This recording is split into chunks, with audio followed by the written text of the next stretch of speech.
Welcome to Global Academy Institute of Technology Foundation Incorporated. We're bringing community development with quality education for progress. This is Creative Nonfiction Quarter 2, Week 3 to 4. Learning objective: analyze factual non-fictional elements, plot, characters, characterization, point of view, angle, setting, atmosphere, symbols, and symbolisms, irony, figures of speech, dialogue, scene, other elements and devices in the text.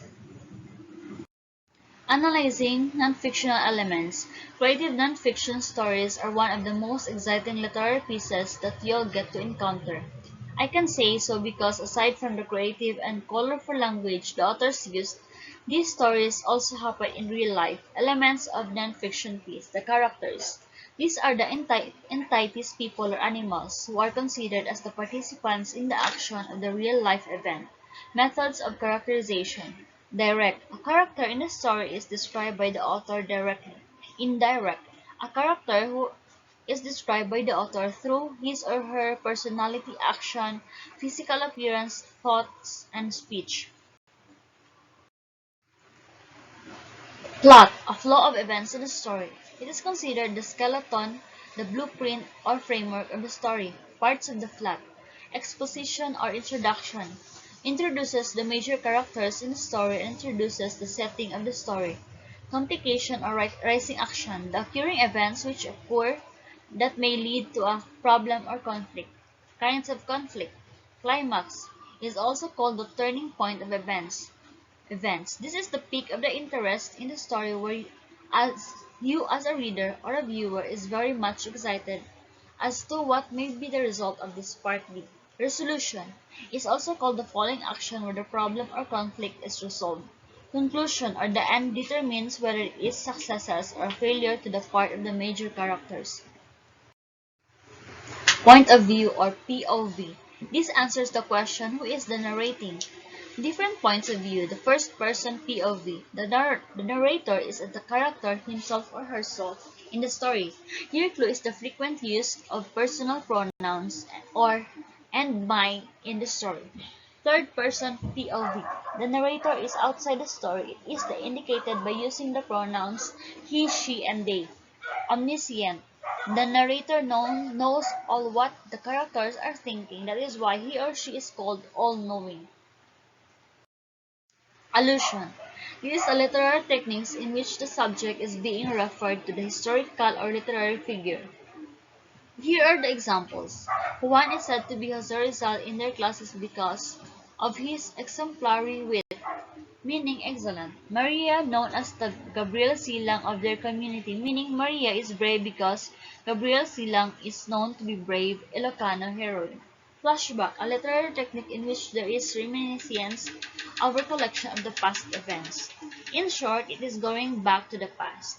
Foreshadowing, a counterpart of flashback as it utilizes hints or clues indicative of what will happen next in a story. For example, in a story, the writer used a black cat, which signifies that there is something not so good to happen later on. Imaginary, another technique in which the character or even the setting or anything in the story is described very well as if you are creating a mental image on your mind. This is successfully done through the use of vivid adjectives. Mood, the feeling of atmosphere the author makes the reader. Moral, the call towards having a good behavior. This could be in the form of maxim or a saying. Suspense, the feeling of excitement, tension, or even pressure by the reader as he or she gets involved in the story to know the outcome of a particular conflict. Oftentimes, even when we watch movies, we get thrilled by how the story reveals something about a character or an event. It might be revelation of the character as an illegitimate child or the like.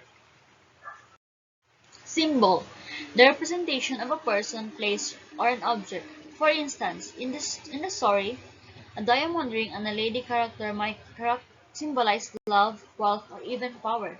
Theme, the main message of a story or generalization about life. For example, the theme of the story is perseverance to get perseverance gets you to your goal. A theme should always contain a subject and a predicate. Tone, The attitude of the author towards its subject. It could be joyful, serious, humorous, angry, among others. Aside from the elements of creative nonfiction text, we can also see figurative languages that make the story more colorful and engaging to the readers. Another, process of writing. Writing is said to be the process-oriented skill, and it must go through a procedure so that one can come up with more effective effect that a writer made through his observation. This becomes true when one has to write about the travels that he would like to share with readers. As a writer, you cannot just write immediately your ideas.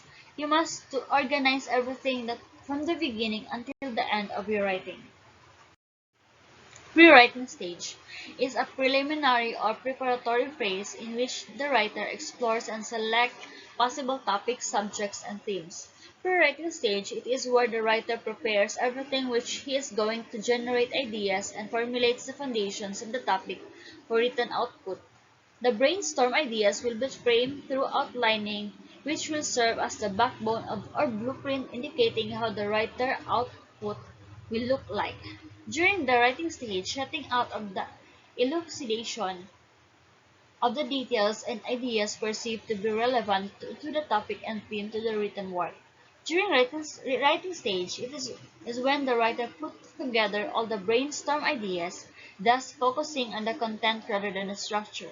Since it is only temporary, the writer would now organize all the details perceived to be relevant to the topic and theme and develop them. When writing, you must write freely and try to find the best way to communicate your ideas. Post-writing stage. It is the phase wherein checking and correcting inconsistencies in content and mechanics. Post-writing stage is this is the phase when inconsistencies that you have written in the draft is being carefully checked and corrected in terms of its content and mechanics.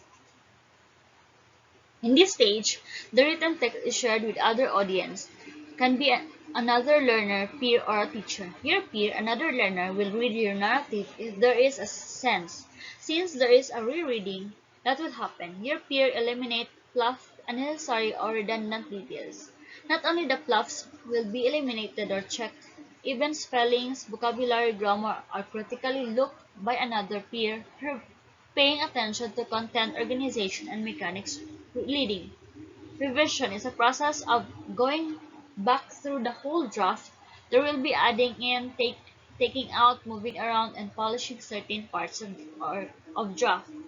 Editing or proofreading is a meticulous process of clarifying meaning by revising each word and line of your draft. You to focus the bigger picture of your draft, revision, and on finer details, making sure every word contributes precise meaning to your writing subject.